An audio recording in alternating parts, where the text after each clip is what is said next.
segmen soal wang dan kita nak bercakap tentang apakah itu inflasi. Dan untuk pengetahuan anda bahawa ini mungkin ada di antara kita yang baru pertama kali tengok kan. Kita nak bercakap tentang segmen soal wang ini bagi membincangkan isu-isu berkaitan dengan ekonomi kewangan rakyat yang berdepan dengan pelbagai isu untuk mereka ni meneruskan kelangsungan hidup mereka. Sebab kita tahu bahawa sekarang ini ada berlaku pengurangan untuk macam-macam subsidi dikurangkan dan juga berkaitan dengan isu minyak masak, OPR dan sebagainya. Seperti mana yang dikatakan tadi, kita nak bercakap tentang inflasi ini. Inflasi ni kalau boleh kita gambarkan keadaan sebenar bagi orang semua senang faham. Contohnya kalau misalnya kata kalau kita beli nasi lemak sebelum ini harganya RM1. Lepas tu kita tanya dekat makcik tu, makcik berapa ringgit? Dia kata RM1.50. Kenapa RM1.50? Makcik tu cakap sekarang ni harga barang semua dah naik. Sebab itulah makcik terpaksa menaikkan harga jadi RM1.50. Sebab apa? Sebab inflasi ni pendekatan peratusan dan juga kumpulan barangan dan perkhidmatan sepanjang tempoh tertentu. Jadi, untuk bercakap tentang inflasi ini, terus saja kita bersama dengan Cik Firdaus Rosli, Ketua Ekonomi Mark Ratings Berhad. Assalamualaikum. Waalaikumsalam. Cik Firdaus. Okey, Cik Firdaus, bagi peneranganlah kepada mereka. Mungkin ada di antara kita yang sebelum ni mereka mungkin pernah dengar inflasi. Dulu ingat tak? Inflasi SIFA pernah dikatakan suatu ketika dahulu. Tapi sekarang ni inflasi ni seperti macam wujud kembali disebabkan pelbagai faktor lah, peningkatan harga barangan dan sebagainya. Apakah itu inflasi sebenarnya, Cik Firdaus? Wah, tu soalan tu simple tapi sebenarnya besar tau. Betul. Sangat kompleks. Yep. Okey, pertama sekali inflasi ni boleh ditakrifkan dari segi aspek ekonominya lah.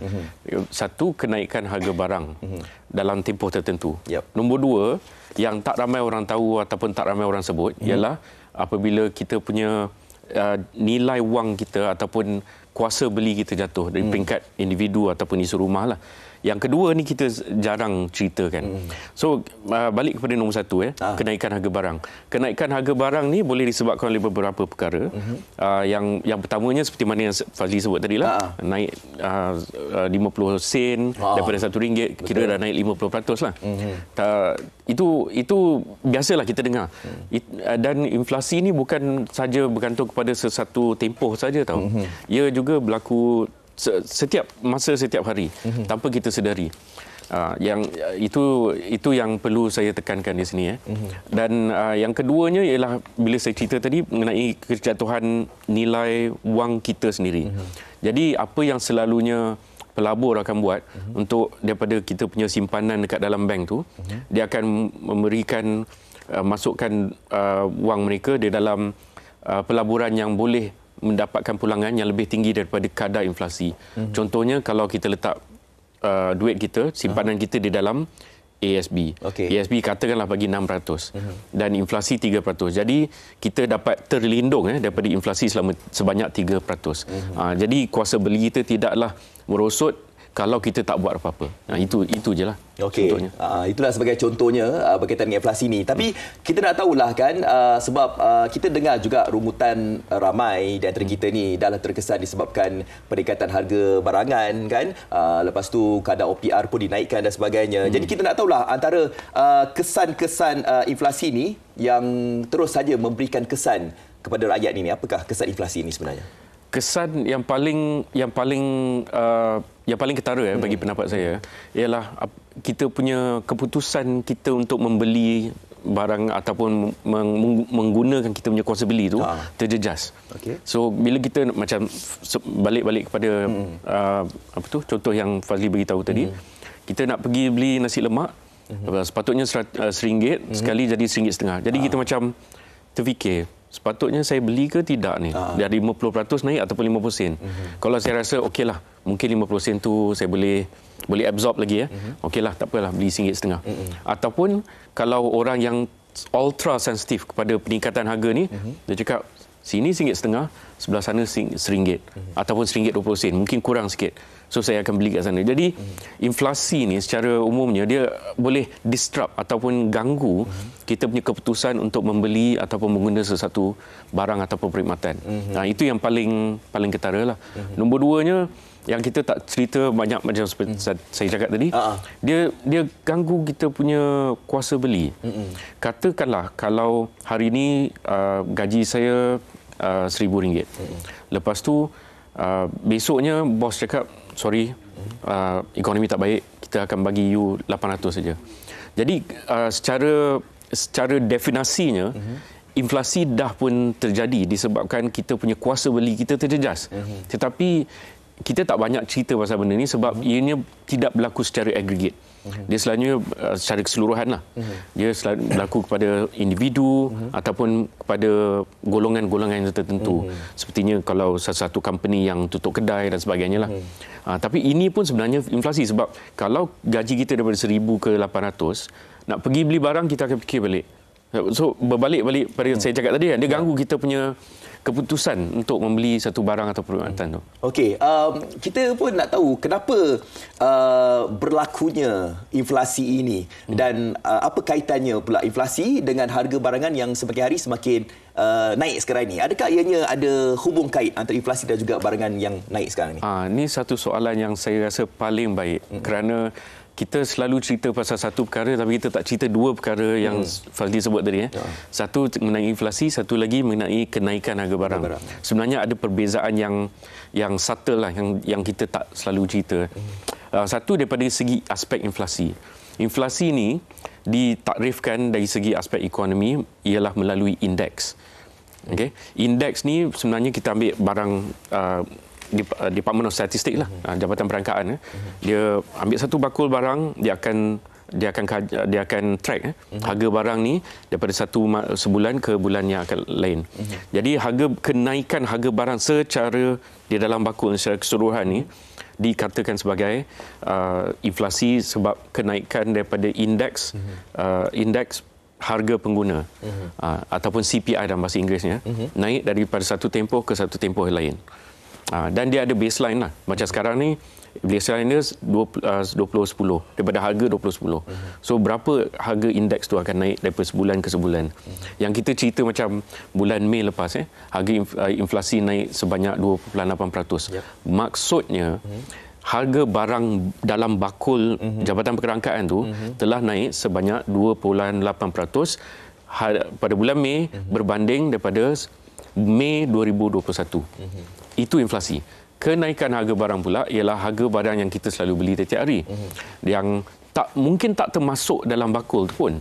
Tapi itu kita rasa. Contohnya macam katakanlah kalau jam, strawberry jam mungkin dalam Department of Statistics dia track satu jenama daripada satu kedai dan satu tempoh saja. Itu yang dia track. Tapi kalau luar daripada tempat yang dia track tu, tapi kita beli juga, lepas tu kita dapat rasa harga barang naik. So bagi kita harga barang telah naik. Tapi dari segi inflasi mungkin naik, mungkin tak, berbanding ianya bergantung kepada bila KPDN HCP lah yang buat tinjauan ni. Bila masa tu dia harga naik, dan kira naik lah. Tapi kita beli mungkin setiap minggu, mungkin setiap hari kalau kita perlukan.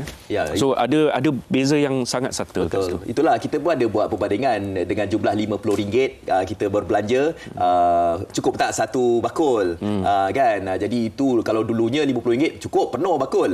Jadi sekarang RM50 berapa sangatlah barang yang kita dapatkan. Jadi kita boleh tak sebenarnya kita ni nak elakkan daripada berlakunya inflasi ni? Bolehkah kita elakkan berlakunya inflasi ni?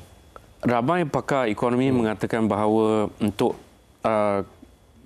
bendung inflasi ni seolah-olah untuk kita pergi ke arah berlainan daripada graviti.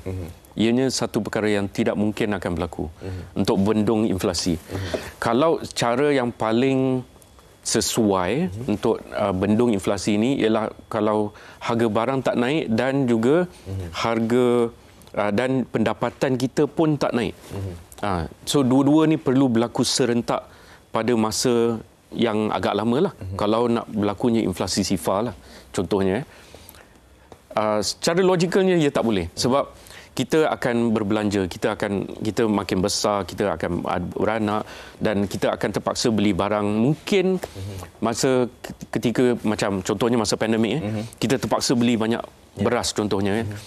So tiba-tiba permintaan kita terhadap beras naik dan harga pun mungkin sepatutnya akan naik sebab kilang-kilang tak boleh nak keluarkan barangan secara pukal, secara cepat untuk sesuaikan dengan permintaan tersebut.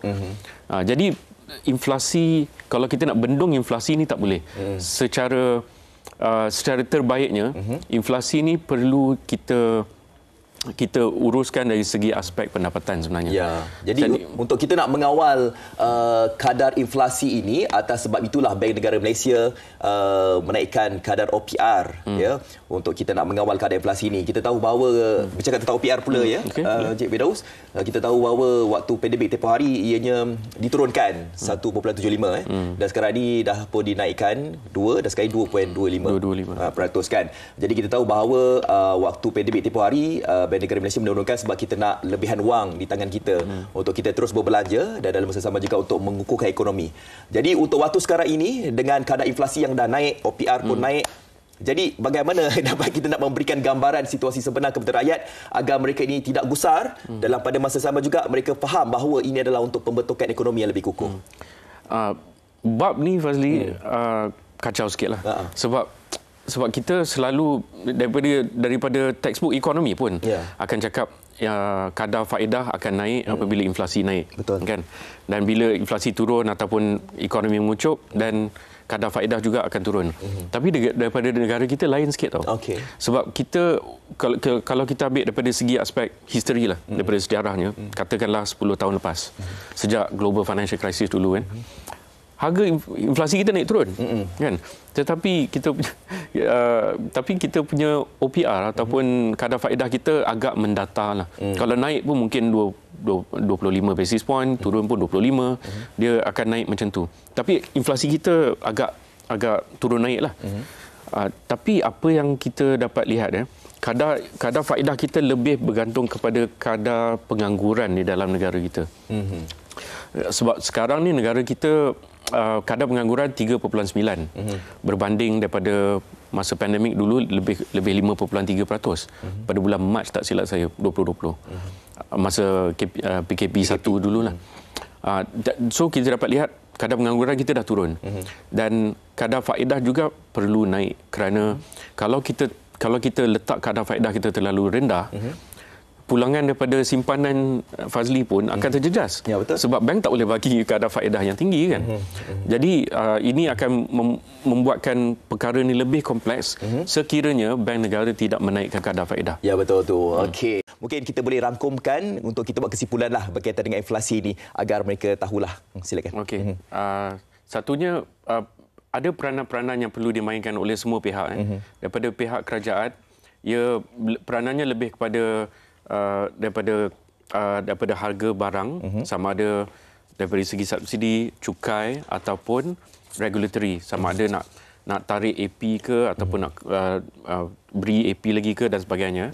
Daripada segi aspek tu, dan juga sekarang ni dari segi aspek income support kepada contohnya BKM dan sebagainya. Peranan majikan pula sebenarnya apabila ada inflasi sini untuk melebihkan penawaran mereka dari segi aspek teknologi ataupun naikkan buruh lagi dan sebagainya, supaya lagi banyak lambakan di dalam ekonomi supaya harga boleh turun.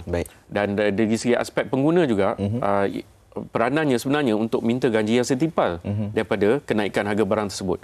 Kalau inflasi 2.8 contohnya, gaji kita sepatutnya naik lebih daripada 2.8 ataupun sekurang-kurangnya 2.8 untuk setimpal dengan kenaikan harga barang. Baik, semuanya ada peranan masing-masing lah kan untuk kita bersama-sama agar kita dapat menggerakkan ekonomi kita. Baik, kita nak ucapkan terima kasih kepada tetamu jemputan kita, Encik Firdaus Rosli, Ketua Ekonomi Mark Ratings Berhad, kerana sudi datang bagi bercakap tentang inflasi dan kadar OPR di dalam negara kita.